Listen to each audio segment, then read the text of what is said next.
Olá, nós estamos aqui em mais um episódio do podcast que é meu, que é seu, que é nosso, podcast Uni São José. Quero agradecer você que está indo lá, que está curtindo, comentando. Já batemos aí mais de 600 visualizações no podcast que é novo, que é um bebezinho ainda. Então eu quero te agradecer, você que está acompanhando, está compartilhando aí para todo mundo. Quero convidar você também que nunca entrou aqui no canal do YouTube, ou do Spotify, ou do Deezer, aqui da Uni São José, para ir lá conhecer o nosso Instagram, @UniSãoJosé.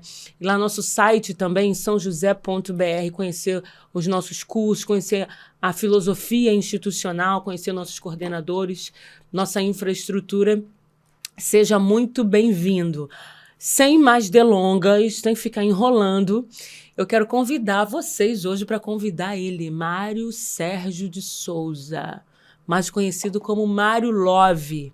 Mário Love. Mário é um dos líderes comunitários da Vila Kennedy, que é um subbairro aqui de Bangu, uma favela, que tem mais de 150 mil habitantes, um lugar cheio de gente legal, não é, Mário? Cheio de gente boa, gente bonita, e a gente vai estar tendo a oportunidade de conhecer sobre a Vila Kennedy e também conhecer sobre a Taça das Favelas, né? O Mário é o gestor da Taça das Favelas, né? Que é um campeonato, maior campeonato de favelas do mundo, não é, Mário? Entre jovens de favela. Entre jovens de favela do mundo. E, além de tudo, é fisioterapeuta, é professor de educação física. A gente tem muita coisa para conversar aqui com ele. Mário, muito obrigada. Agradeço, por aceitar o nosso convite para estar aqui na São José, falando de tanta gente legal, de tanta coisa legal.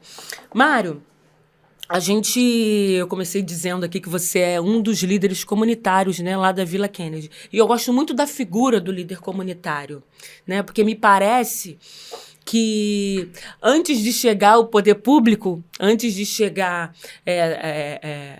o vereador, o prefeito, o líder comunitário, ele é o agente primário ali de atenção àquela população que está ali. Me fala como é ser um líder comunitário lá na Vila Kátia. Kennedy. Obrigado pelo convite, agradeço vocês que estão aí assistindo, mas eu quero trazer aqui uma observação que eu considero importante.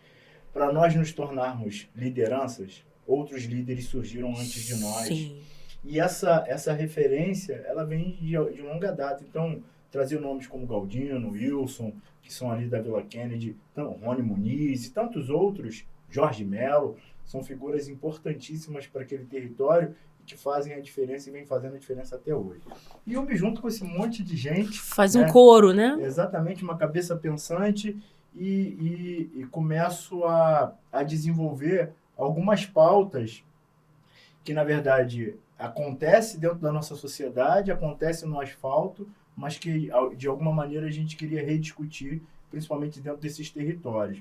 Mas vale lembrar, Kátia, que eu acho que é bem bacana a gente trazer aqui como para elucidar, é o seguinte: quando esse recorte, que é um recorte geográfico, que é um recorte social, recorte econômico, começa a penetrar dentro desses territórios, significa que a gente já está provocando mudanças. Está evoluindo. Exatamente.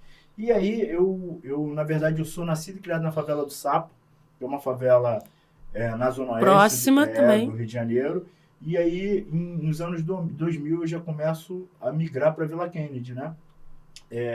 E ali eu conheço um monte de gente que quer desenvolver, quer fazer coisas, quer trazer o poder público para dentro e, sobretudo, criar iniciativas.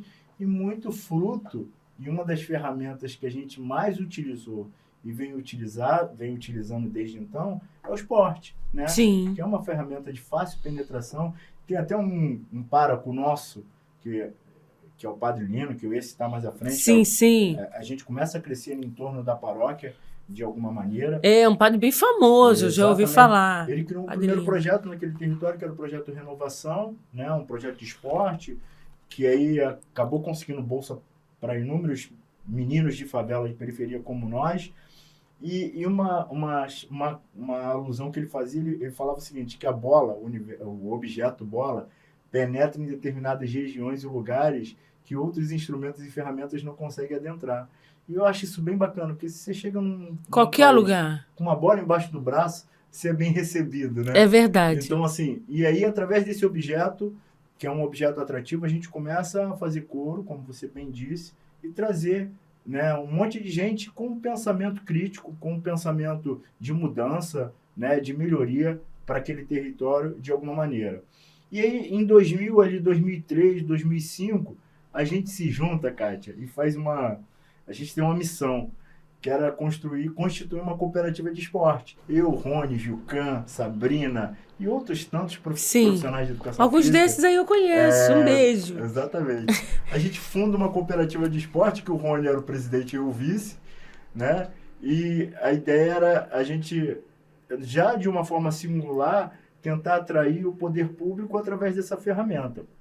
Logo em seguida se institui a Vila Olímpica, jornalista Ari Carvalho, no território, e a gente percebeu a importância que foi o movimento de acadêmicos na área de esporte, na área de educação, se mobilizarem para entender que a política ela teria que ser feita de maneira construtiva e altruísta dentro daquele território, daquela favelização. Bom, e desde então eu não parei mais, né? E essa foi a primeira de muitas iniciativas, e aí para todo... Como é que é a sua história com a CUFA? Onde que a CUFA entra aí nessa história? Bom, em 2000 eu tô na CUFA há quase 15 anos, né? Eu já conheci a Celso Ataíde, um abraço. Espero que ele veja. Vocês mandam um link para ele? Claro, evidente. Quem sabe um dia ele não vem aqui conversar com a gente. Vamos botar pilha. A gente foi lá na Expo, ele pode vir aqui. Exatamente. E aí, o Celso, ele é também ali da favela do Sapo. Sim. Então, meus pais, na verdade, da mesma faixa etária, talvez um pouco mais de idade que o Celso. Então, eu já conhecia o Celso Ataíde já há algum tempo. E aí acontece uma peculiaridade. Quando eu assumo lá a coordenação da Vila Olímpica, ano de 2000 e alguma coisa, eu faço um pacto entre nós ali, de amigos, para o seguinte: para cada notícia ruim que a Vila Kennedy gerasse, eu ia provocar uma notícia boa. Era essa a ideia, a proposta era essa. E aí a gente vai, de alguma maneira, e começa a representar a Vila Kennedy na Taça das Favelas, né, para disputar, que acontece em 2012. A primeira edição. A primeira edição. Então, a gente já tem mais de 10 anos de Taça da Favela. Mais de 10 anos. E aí, quando esse momento ele marca e a gente começa a participar, ali eu começo a construir uma relação quase que paternal com a CUFA, né? Eu diria desta maneira, aprendendo todas as linhas tênues, né? Que é conviver com um território chamado favela e, sobretudo, replicando muitas dessas iniciativas lá dentro da vila. Exatamente.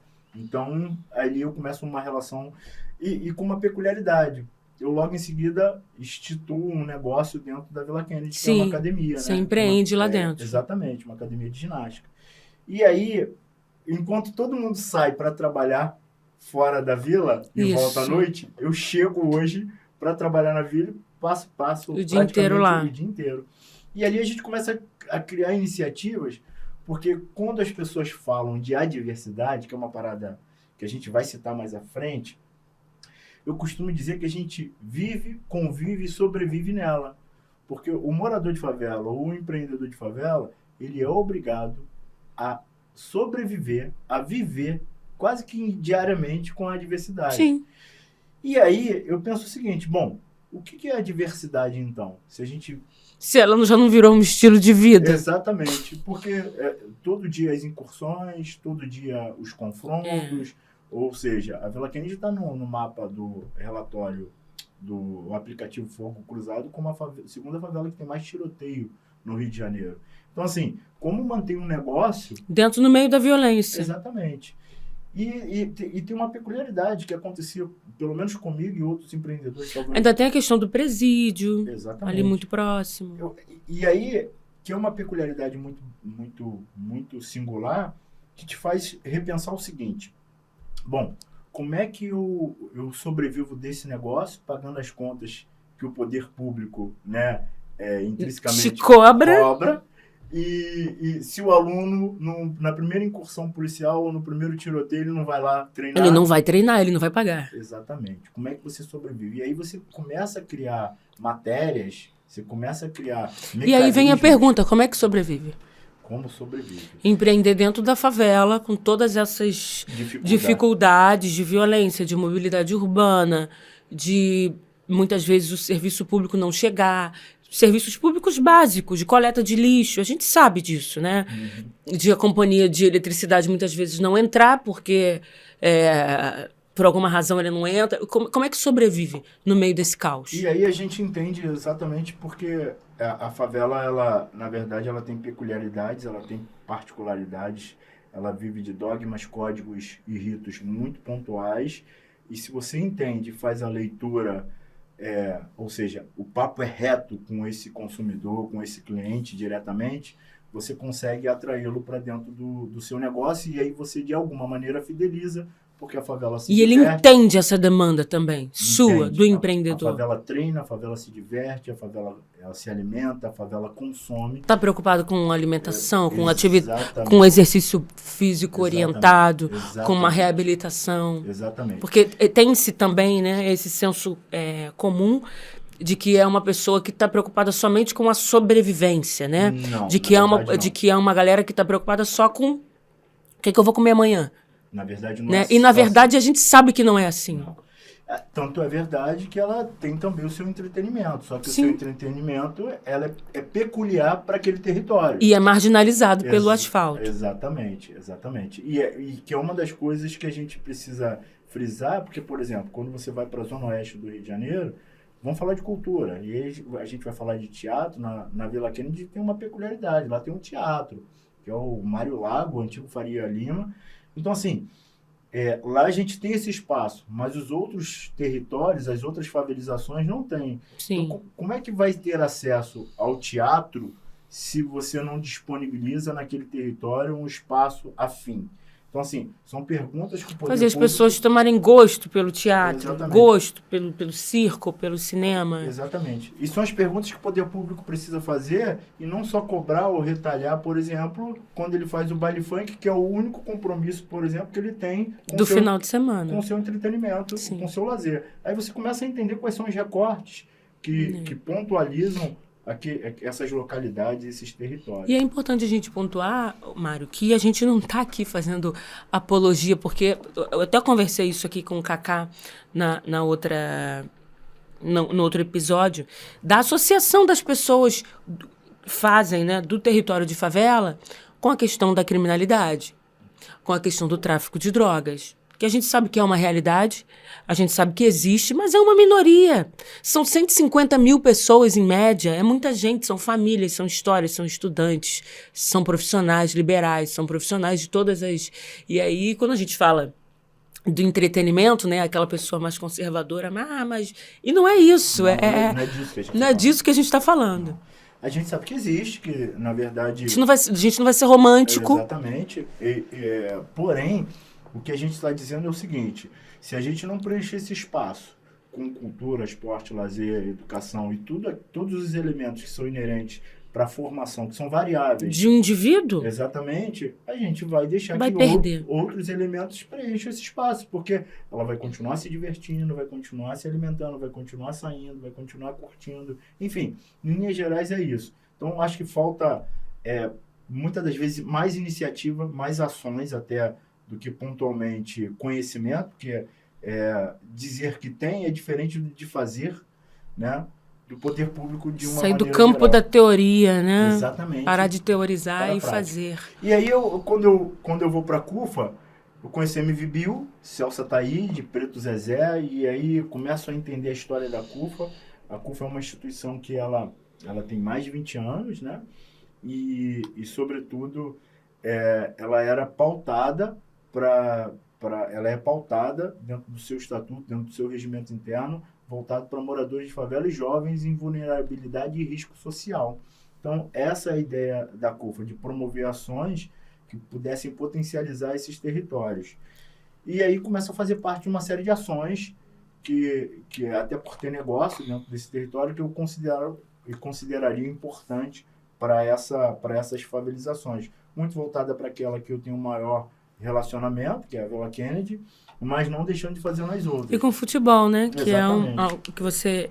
E essas iniciativas de empoderamento, né? Eu hoje uso essa expressão até com certo cuidado, porque ela ficou sendo... eu acho que do empoderamento, né, acabou sendo esvaziado, né?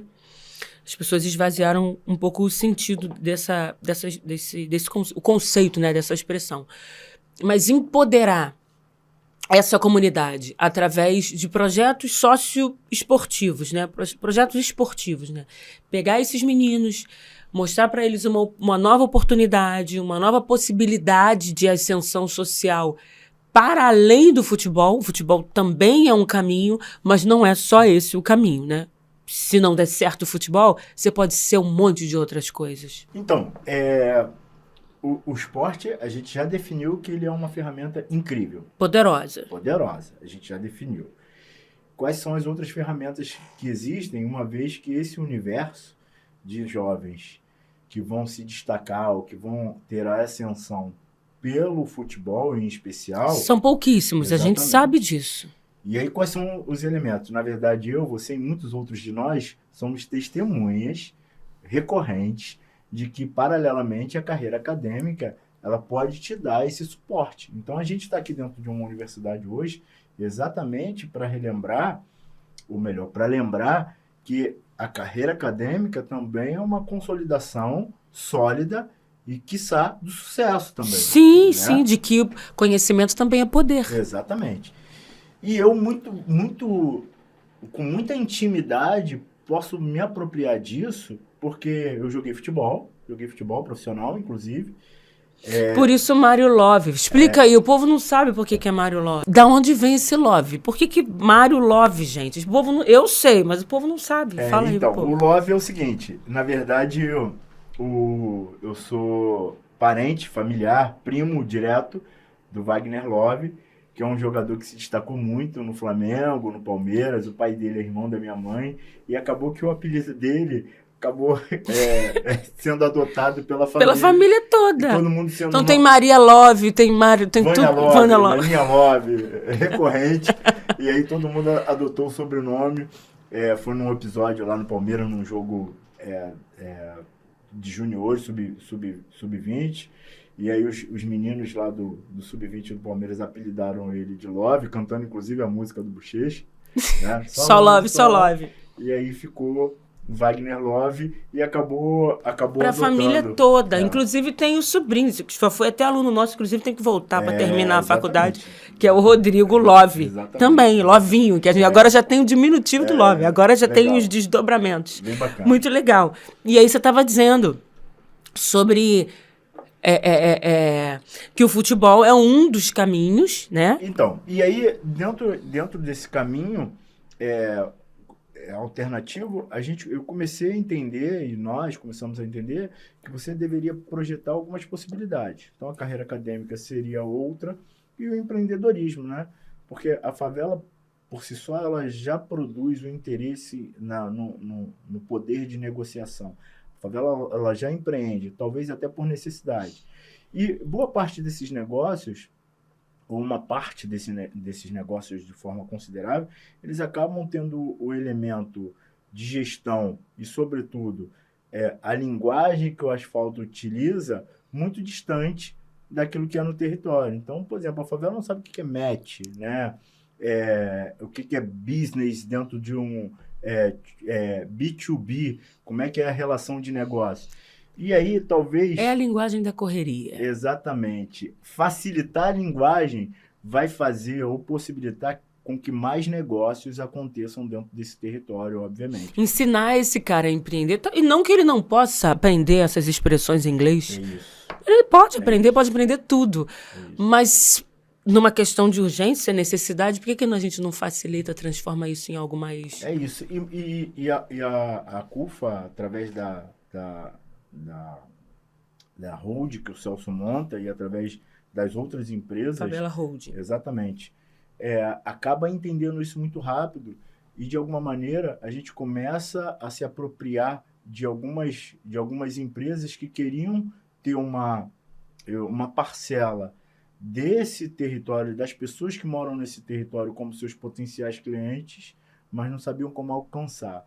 E a CUFA acaba criando pontes, né, entre asfalto e favela, mas muito fruto do desenvolvimento da potência que tem dentro dessas favelas. Sim, a gente pôde ver isso lá na Expo, né? A gente pôde perceber, e aí teve uma fala dentro disso que você estava dizendo agora, que viralizou, né? Que foi aí para todas as mídias sociais, que foi do nosso ministro lá na Expo mesmo, dizendo o quanto é importante essa população de favela adquirir conhecimento. É isso. O quanto é importante essa população de favela estudar. Porque nós já somos estudar. Não, né? porque assim, inteligência a gente já tem. Exatamente. Capacidade de sobreviver às questões adversas, a gente já tem. Capacidade de liderança, entender quais são os códigos, entender quais são os valores. Desenvolver códigos, isso já tem. Agora, o quanto é importante esse pessoal ter o conhecimento, o poder, o estudo, o conhecimento, que a gente sabe que a gente pode adquirir muita sabedoria e conhecimento fora de um ambiente escolar, de um ambiente acadêmico, de uma universidade? Sim, podemos. Mas o quanto é importante socialmente, por uma questão mercadológica, e de entregar isso também para nossa família, né? Não é bacana a gente... tá aí, me formei, vamos lá na minha formatura. Quanto isso é forte e empoderador. Sim. E a São José tem esse compromisso de ser uma instituição que acolhe todo mundo, independente da classe social, independente do gênero, da cor, da crença, de ser uma instituição que quer formar o indivíduo para o mundo, para o mercado. E a gente tem feito isso aí ao longo dos anos, e nesse tempo que eu tenho aqui, eu tenho podido vivenciar e tenho muito orgulho disso, né? Até porque a São José é uma instituição que está rodeada, né? A gente está aqui em Realengo, a gente tem a Vila Vintém aqui, a gente tem, eu esqueço aqui atrás, a Coab. Curral das Éguas. A gente tem Curral das Éguas. Está tudo no entorno. A gente tem Vila Kennedy aqui muito perto, Vila Aliança muito perto, tudo muito, muito próximo de nós. O próprio Muquiço, né? Isso, exatamente. Então, a gente recebe, a gente se sente muito privilegiado por poder acolher e formar histórias, acolher essas pessoas e participar dessas histórias, né? Histórias de sucesso. É muito bacana no dia da formatura, ou a gente compartilhando com os alunos, olha, eu sou a primeira pessoa da minha família que tem o ensino superior, né? Eu sou a primeira pessoa da família que ingressei nessa carreira quando algum aluno nosso passa por um mestrado. Isso é muito bacana, né? Imagina para você lá dentro. Às vezes pega esses meninos pequenininhos e vai acompanhando essas histórias. É bacana. E o que você está trazendo, quando você cita algumas favelas aqui, logo na minha cabeça sobrepõe números, né? Que eu acho que é bacana, porque quando o ouvinte, o leitor, o internauta, está do outro lado, que está nos acompanhando, ele quer ver isso traduzido. Sim. Então, só para você ter ideia, hoje somos aí aproximadamente quase 15 milhões de moradores de favela hoje em todo o Brasil. Se juntássemos todos os moradores de favela em um só estado, nós seríamos o 5º maior estado do Brasil. E produzindo e consumindo aquilo que equivale ao PIB da Bolívia e do Paraguai, por exemplo. Então, assim, é uma população extremamente... Que tem dinheiro. Exatamente, que consome, que quer fazer unha, quer treinar em academia, quer comprar roupa nova e etc. Só que muitas das vezes a marca não sabe como acessar esse público. Ela até chega, de alguma maneira. O Celso até ele fala que quando ele inicia... Ele inicia sócio da Adidas e da Nike, né? Só que a Adidas... Paralelo. Nunca souberam disso. A Adidas e a Nike não sabiam disso. Eu acho bem bacana essa alusão que ele traz.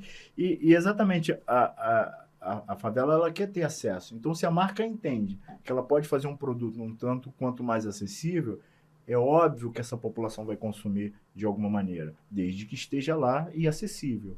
Acho que essa é a pegada, essa que é a o interesse, a leitura E que aí- se deve fazer. E ter a linguagem também desse pessoal, né? Sim. Uma Acessar linguagem pela próxima. linguagem. Uma linguagem que encurte espaço, encurte distância, né? Não que distancie mais. Então, Sim, uma que ele linguagem cria uma próxima. identificação. Uma linguagem próxima, exatamente. Uma linguagem que fale diretamente.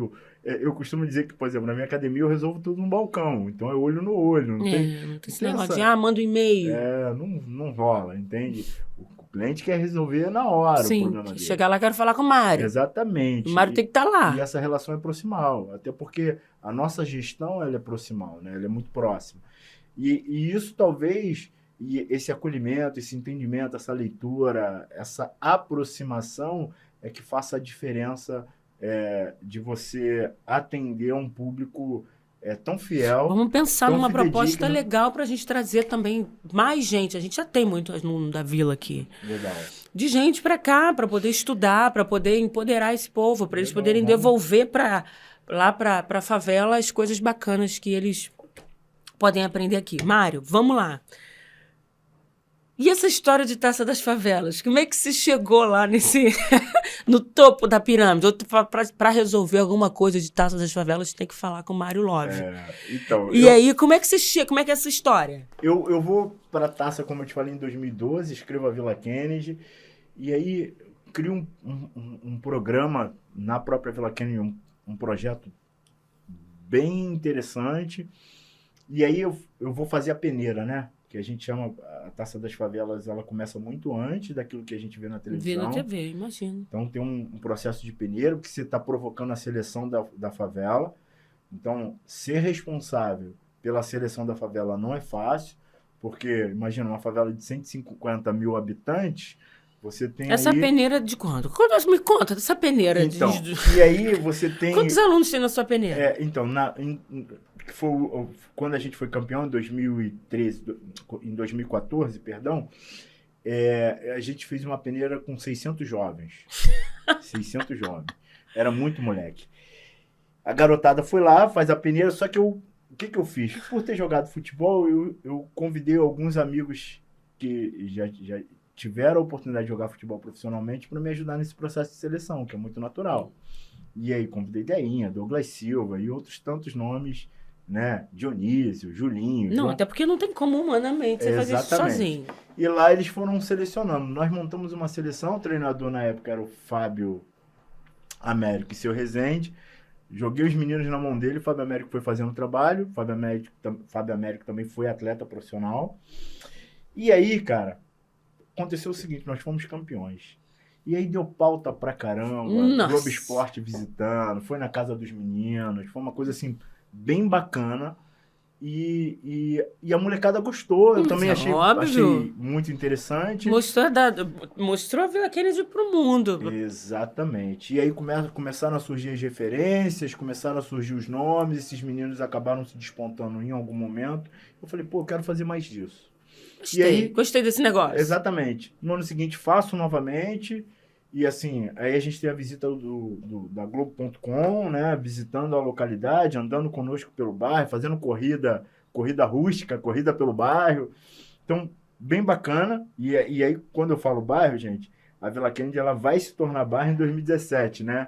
Num decreto de lei. Ela deixa de ser uma comunidade ou um subbairro de Bangu e passa a se tornar um bairro. Mas tem outros também. Rocinha é bairro, Cidade de Deus é bairro. Então, assim, é uma estratégia do poder público. Então, Vila Kennedy não pertence a Bangu. Não Vila mais. Kennedy é Vila Kennedy. Respeito o povo. Não mais, exatamente, em 2017.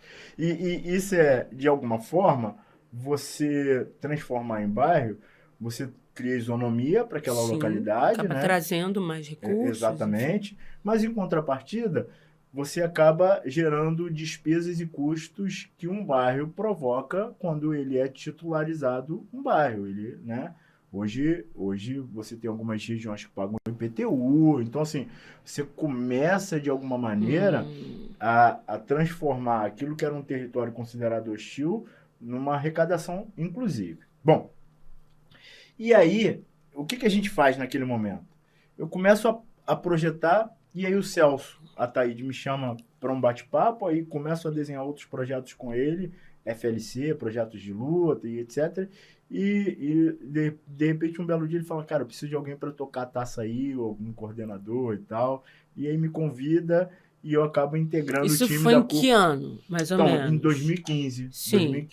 2015, oficialmente, eu já integro o time para De gestores da taça. para a Taça das Favelas, que é um projeto que eu gosto muito de desenhar, ajuda a desenhar as regras, e bem bacana. E é só a Taça das Favelas? Não, óbvio que não. A nossa visão e missão é muito além de futebol, né? Então a gente tem uma missão com o empreendedorismo. E aí a gente começa a provocar algumas ações dentro do território. E a ação que a gente provoca em 2014, que é bem bacana, foi a Maratona de Empreendedorismo Facebook. Que a gente leva o Facebook para dentro da favela para ensinar os moradores de favela a vender pelas redes sociais. Pô, e foi assim, foi um marco histórico. Aquele marketplace, né? Exatamente, eu ia chegar lá. E aí, naquele momento, muita gente não sabia, o Facebook, então, perdia espaço para outros canais de venda tradicionais, Sim. né? E a gente cria ali a maratona, a gente faz em 10 favelas, a Vila Kennedy vira modelo, piloto, e aí eu vou para outras favelas treinando outros moradores a fazer o mesmo, sabe? Foi bem bacana também. Foi um projeto que eu tenho assim, um carinho enorme de ter realizado, né? De ter levado a maratona de empreendedorismo. Percebe, Mário, te cortando, a relevância social da CUFA hoje no Brasil, né? Não tem como a gente negar que o Celso e todo mundo lá da gestão, o time todo, né, completo, as favelas, a gente sabe as demandas que existem, são muitas demandas, mas o quanto a CUFA tem olhado com carinho, com esmero para essa galera que está lá, sobretudo para essa juventude, né, que muitas vezes é desesperançada, né? Desesperançada. E a CUFA vem cumprindo, né, esse papel de trazer essas pessoas para um universo de possibilidades, de esperança. Eu acho que um dos maiores danos que as desigualdades sociais provocam é tirar do outro a capacidade de esperançar, de ter esperança, de prospectar. E aí a gente percebe a CUFA com esse papel, né, de devolver a esperança para esse pessoal. Exatamente. Olha só, você pode ser um montão de coisa que você quiser. E eu estou aqui para te dar ferramentas para que a gente diminua esse fosso social, né? Esse fosso. A gente tem hoje um país extremamente desigual. Extremamente desigual.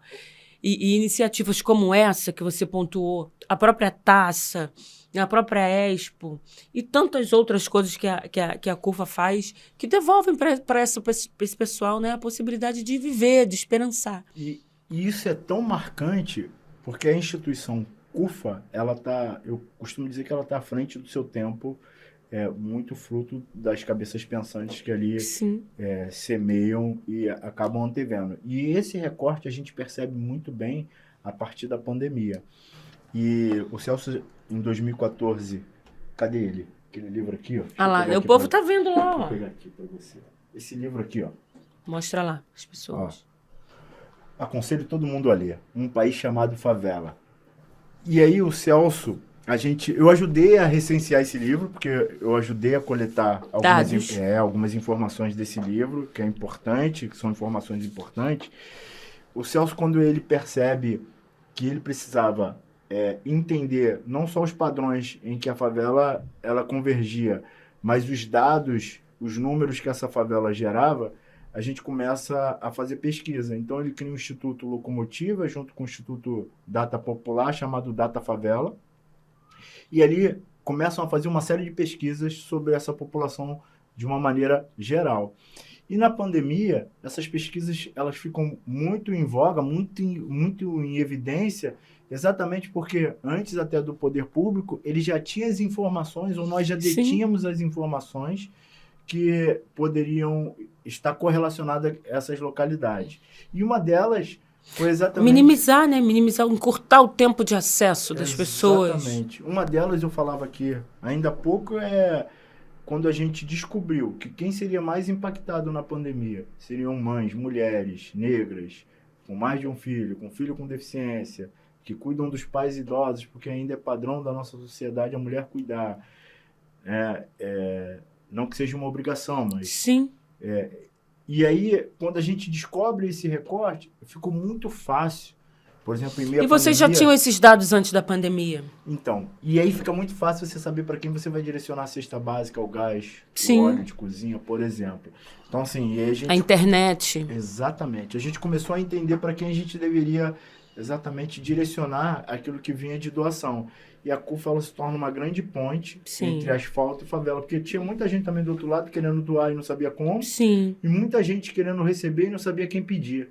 E a CUFA faz essa grande intervenção essa ponte. em todo o Brasil, né? Não foi só acho que não houve. Acho que não houve quem não visse alguma coisa da CUFA na televisão durante o período da pandemia. Não houve. Impressionante. Inclusive, eu, na ocasião, a gente recebeu uma doação de brinquedo de uma grande marca. E aí eu fui lá para Rocinha, fiz a entrevista lá com um canal de comunicação para redistribuir, trouxe para Vila Kennedy e outras favelas. Então, assim, foi bem bacana, porque foi pensado tudo naquele momento, que era um momento...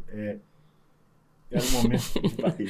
Ele bateu no microfone, a gente bate no microfone aqui toda hora. É um momento de tragédia, né? Que sim, muito medo, né? Todo mundo com medo. A nossa sociedade. Então, foi bem bacana. Por outro lado, Kátia, e aí em 2014 o livro, 2014 a gente faz a Maratona de Empreendedorismo no Facebook, e aí a gente começa a ter uma série de negócios, rodadas de negócios com empresas que querem acessar os territórios, e aí utiliza a CUFA como mecanismo para acesso, né, para entender como esses territórios funcionam, quais são os códigos, como a gente penetra, como a gente faz negócio. E eu, muito por ser empreendedor em um desses territórios, por ter negócio estabelecido, acabo abrindo diálogo com várias dessas empresas. Então, P&G, Raspadinho Rio de Prêmio, Plas Vales, por exemplo, empresas que queriam acessar esses territórios para fazer negócio e não sabiam como. E a gente começa a entender que tipo de negócio se estabeleceria em qual e por quanto tempo, por qual motivo, em que território, por exemplo. Eu acho que essa foi a grande missão nossa de entender não só como funciona, mas como a gente consegue estabelecer padrões de comportamento ou padrões de investimento ou de consumo de determinadas favelizações, não só no Rio de Janeiro, mas em todo o Brasil. Acho que essa foi a virada de chave para a CUFA se tornar do tamanho que ela é, não mais na CUFA, né? Porque o Celso sai da CUFA e aí ele vai seguir com um conjunto de empresas... De outras ações, né? Outras empresas. Exatamente, de ações que estão à disposição dessas favelizações. Mário, quantas pessoas, quantos jovens hoje estão participando da Taça das Favelas, em média? Então, nós temos aí 130 favelas, cada favela com 30 jovens em média, 3 vezes 3, aproximadamente quase 4 mil jovens, aproximadamente. Mas, por ano, a gente tem uma passagem de 96 mil jovens, né? Porque tem as peneiras, tem as outras favelas, tem a Série B. Então, assim... Hoje é Série A e Série B. Essa é só a Série A. Essa que eu trouxe, esse aqui, ó.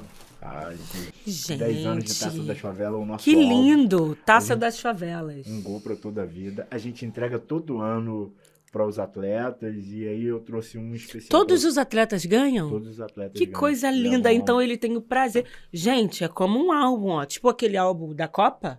Olha que coisa linda. Vou mostrar aqui. Olha. Esse aqui é o que, ó? Santa Eugênia. Fica onde essa favela? Não recordo. Olha, são muitas favelas. Olha que lindo. Deve ser um privilégio para eles. Olha, saber que tem um álbum, né? Com o rosto dele, a posição, o nome. Muito bonito, muito lindo. Muito lindo. E tem uma... Desde quando que as meninas começaram a participar da taça? Desde o início? Sempre teve o feminino, inclusive, que é por isso que eu digo que a CUFA, não só a CUFA, mas todas as suas cabeças pensantes estão à frente do seu tempo mesmo, né? E Mário, deixa eu te perguntar. Muito obrigada, em primeiro lugar, meu presente.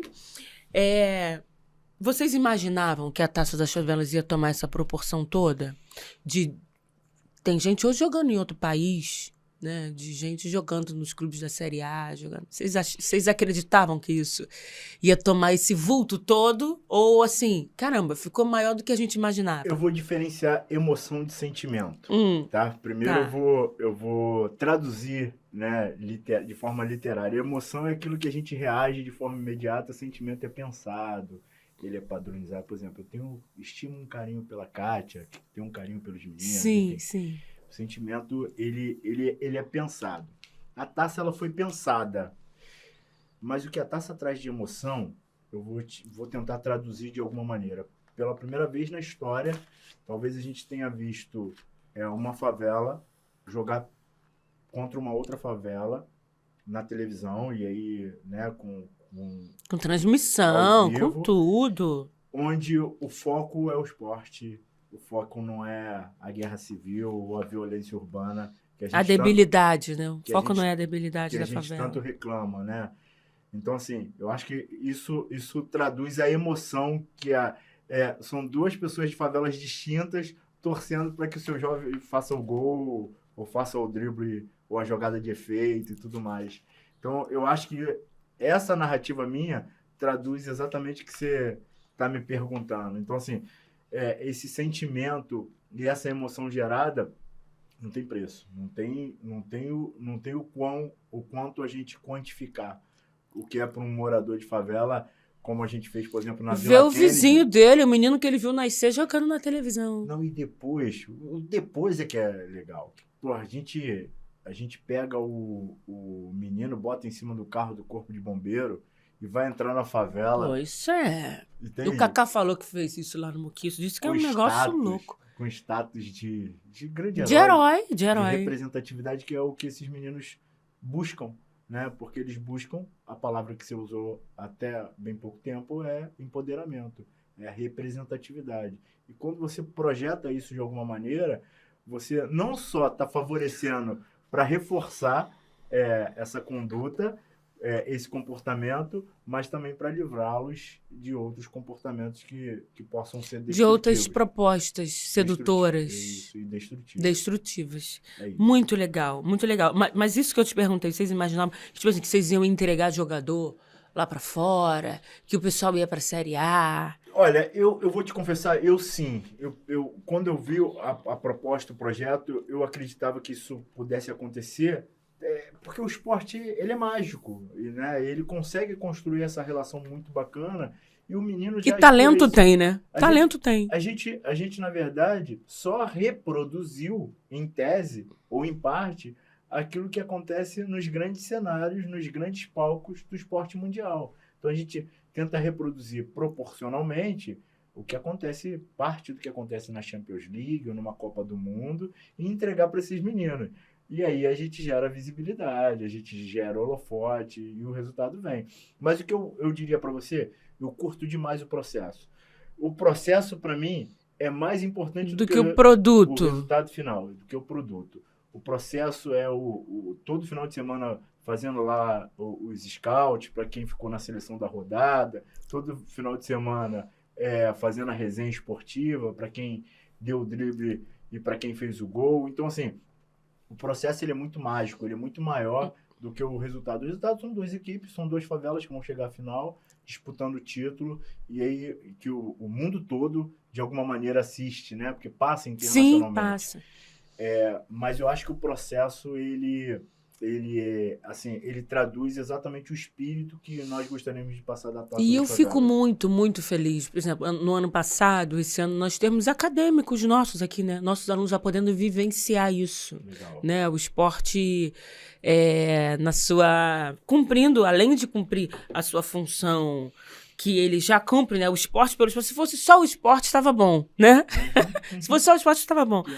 Mas cumprindo a função dele social, e os nossos alunos, né? Os alunos aqui da São José participam, os alunos do curso de Educação Física, e a gente quer estender, inclusive, isso para os outros alunos dos outros cursos também, da fisioterapia. Legal, bem bacana. Enfermagem, a gente criar maneiras, né? dos nossos alunos estarem lá prestando assistência, né? Alguém se machuca no meio de um jogo, tal. Porque é aquilo que eu falei, Kátia, é a reprodução sistemática Do que acontece nos grandes exato, nos eventos. grandes eventos Isso, e aí é muito legal a gente É. colocar os alunos de educação física já vão, e eles, até na outra edição, na última edição, no microfone, e levantando a galera, e fazendo isso é muito bacana, né? Participando desse processo, vendo, acompanhando esses alunos, acompanhando as mães, legal. né? E é um que piloto estão que lá. pode errar, né? Sim, Ele tá lá que ele pode sim, errar, tá é um tudo piloto bem. que pode errar, tá tudo bem. Se ele fizer alguma besteira, o máximo que vai acontecer é se me ligar, Kátia, fulano. Mas é muito legal, e oportunizar isso enquanto instituição para eles também no processo de formação é muito importante, né? O cara sair da faculdade, estar na faculdade e poder experimentar essa faceta do esporte, né? O esporte que empodera, o esporte que traz esperança, que traz oportunidade. E a gente tem essa preocupação também na hora de formar os nossos alunos, né? Tecnicamente ele tem que ser muito bom, né?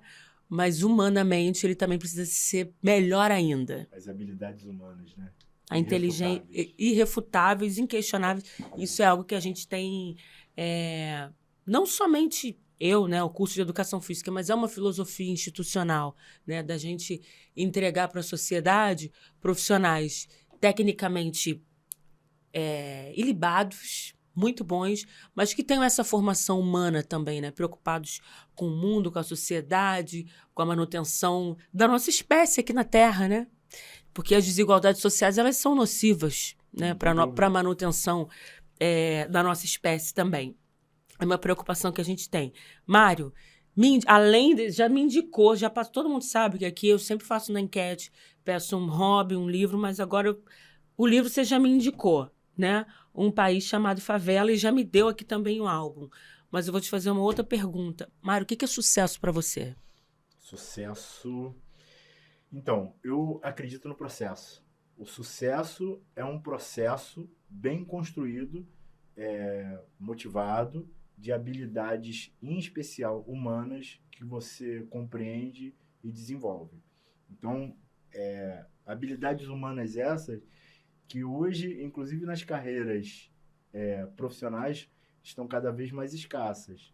A gente fala de inteligência emocional, a gente fala de liderança, a gente fala de mindset, mudança de mentalidade. Exatamente. Eu acho que essas habilidades que a gente considera condução e resolução de conflito.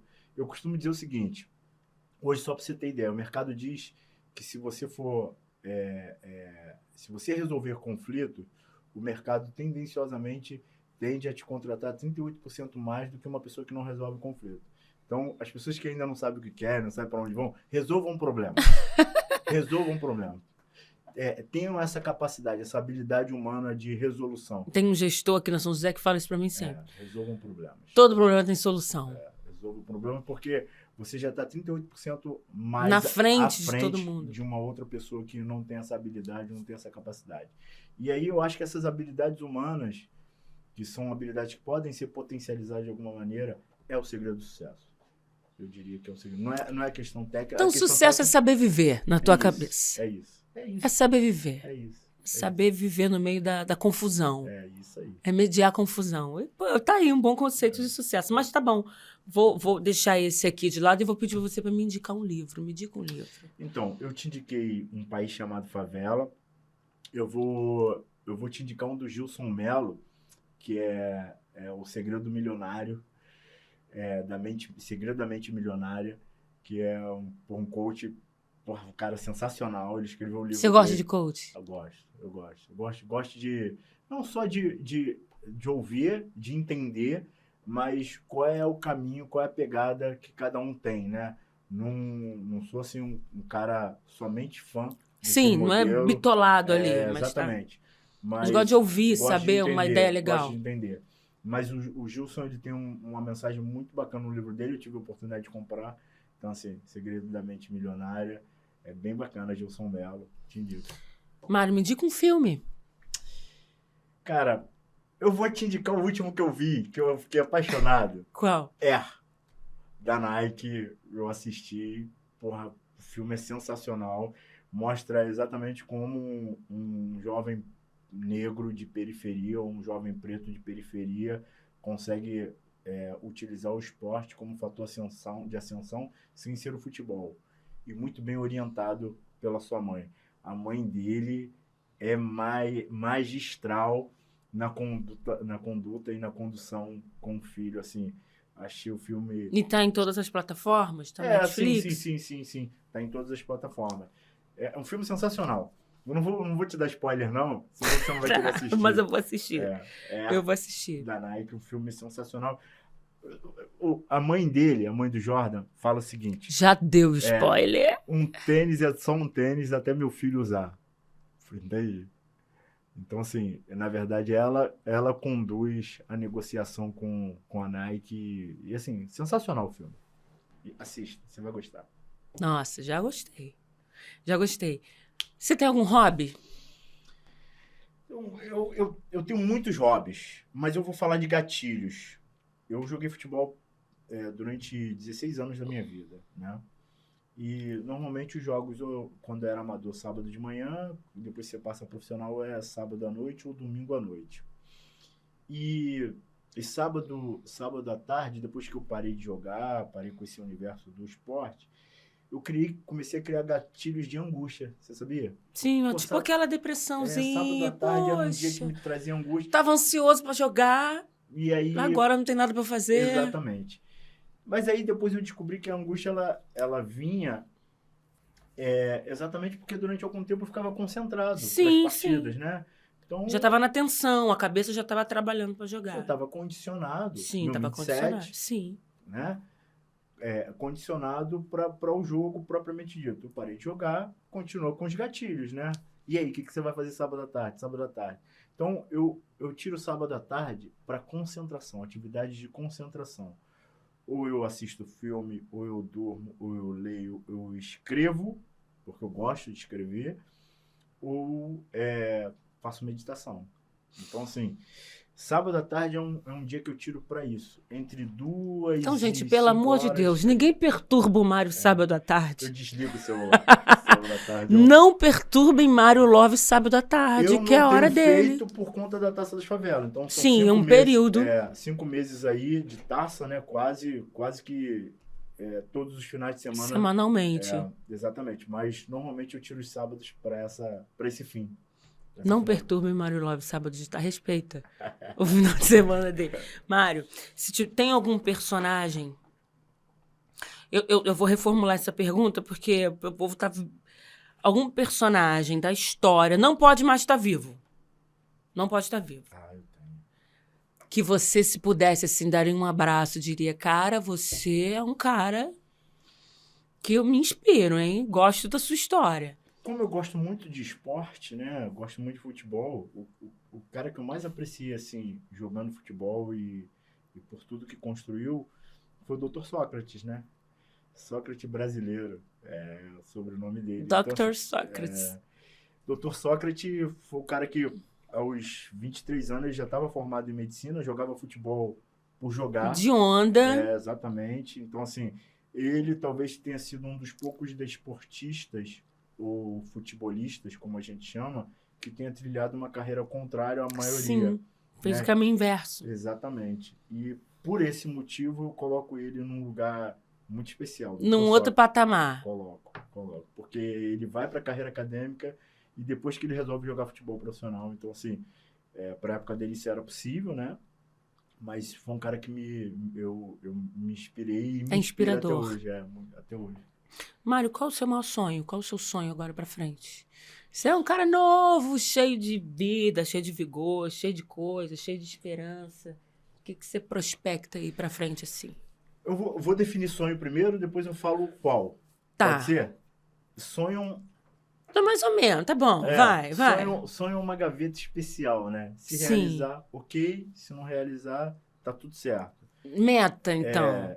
Aí, meta, pra mim, falou em meta. Vamos falar de meta, então. Meta é abrir pelo menos mais 2 academias em 2 favelizações diferentes. Aí são metas...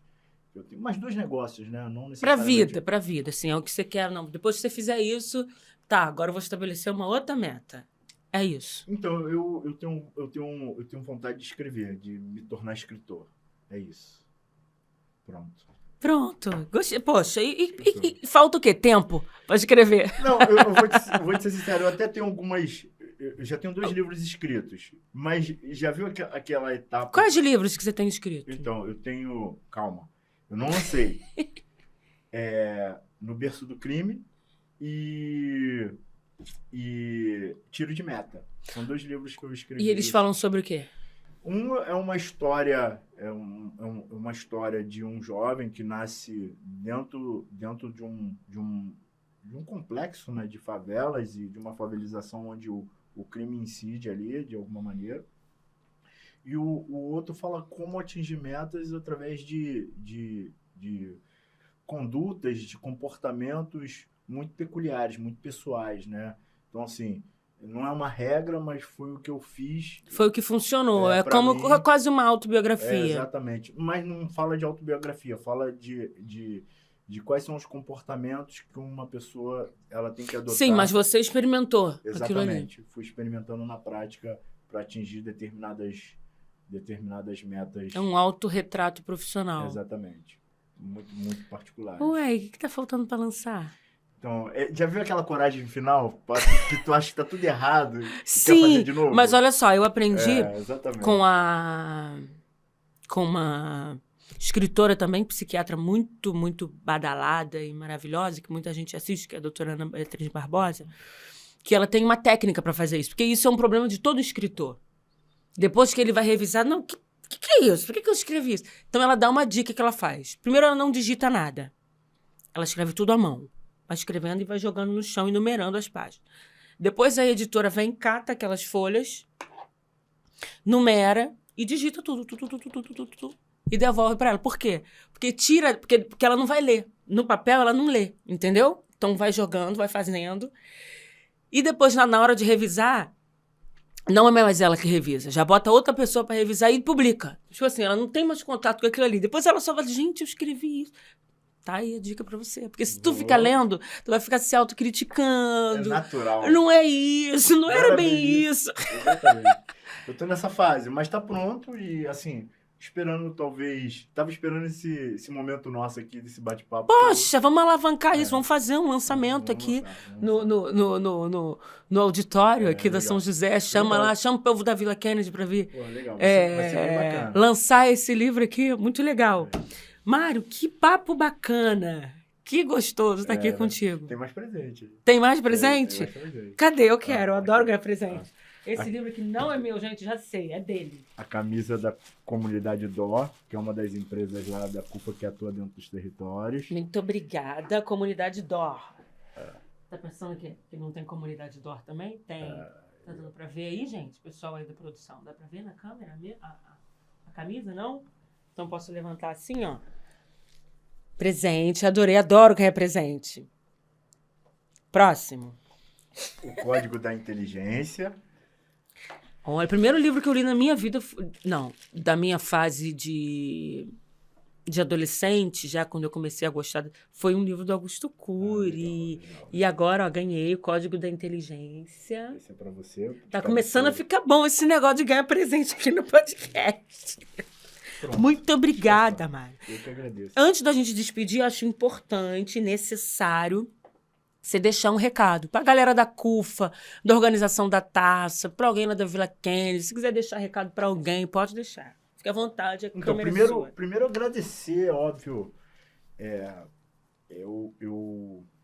Eu acredito muito no poder da comunicação, sabe? Acredito muito, muito.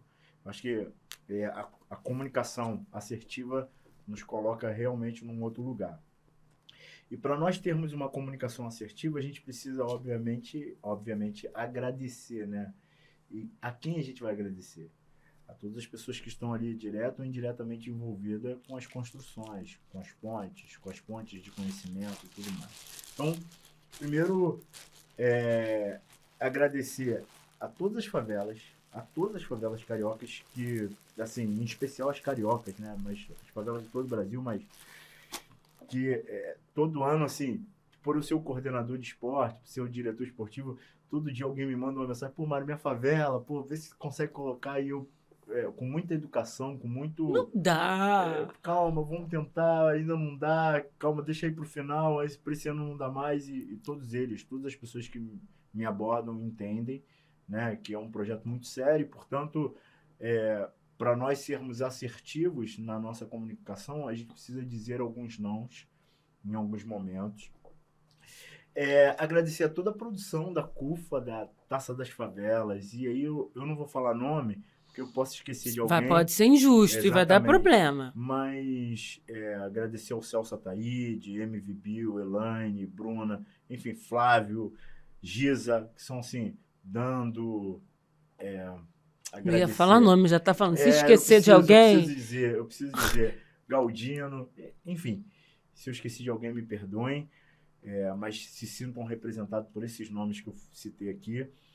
E agradecer pro povo lá da Vila Kennedy, né, cara? O povo que eu tenho um maior carinho, Fala maior lá com paixão, eles, olho no olho. Maior satisfação de atender a cada um lá. Todo dia alguém me manda uma mensagem, Mário, uma bolsa pra mim, Mário, me dá um desconto e tal. Então, assim, com muito carinho mesmo que eu atendo a cada um, com muito brilho no olho, com muita verdade, né?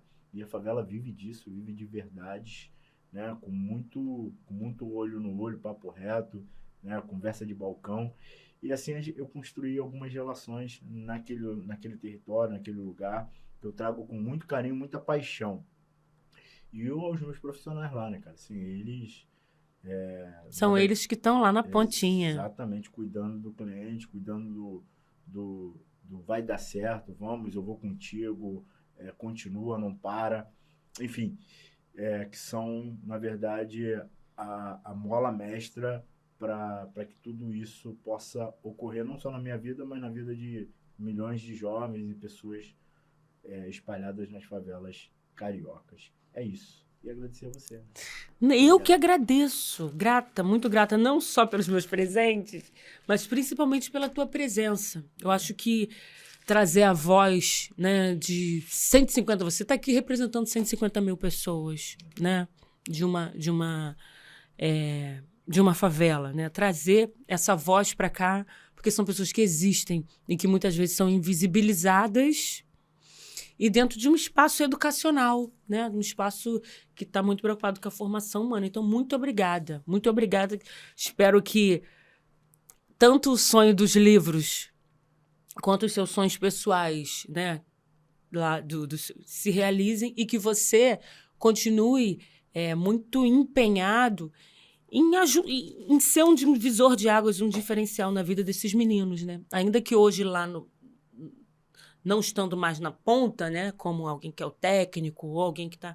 Mas lá em cima na gestão, pensando por cima, formas de trazer qualidade de vida, de trazer esperança. Eu acho que... Eu tenho batido nessa tecla, né? Alguém sem esperança é alguém morto em vida, né? E a Taça das Favelas a gente vê na televisão, a gente acompanha e a gente vê que é uma fagulha de esperança, não só para aqueles meninos, mas para as famílias, para as mães, né? Para aqueles irmãos, para as pessoas que estão ali, que você tenha muito êxito e que muitas outras iniciativas venham. E que nos envolvam também, né? Que contem com a gente, contem com a Uni São José, com os nossos cursos, com os nossos alunos, né? Com os nossos braços. Às vezes a gente não vai poder atender tudo que for pedido, mas uma coisa a gente tem. Uma coisa que a gente garante que a gente tem, que são alunos muito dispostos a contribuir, a fazer diferença. E disso a gente não abre mão. E a gente quer participar disso também. Obrigado. Tá bom? Eu adoro que eles se emocionam. Quando fala lá do povo deles, eles se emocionam. Muito obrigada. Eu que agradeço. Olha, obrigada a você que ficou aí até agora assistindo a gente. Vou convidar você de novo a curtir aí, deixa seu comentário, compartilha, manda aí para todo mundo, você que é da Vila Kennedy, você que que seu filho já disputou a taça, seu sobrinho, alguém que comenta lá, pô. Comenta, deixa lá o seu recadinho. Você que não fala com o Mário um tempão, coloca lá o recadinho que ele vai ler. Você que deseja aqui conhecer também a nossa instituição, vem para cá, entra aí nas nossas redes que a gente vai te atender com o maior carinho. Tchau, tchau.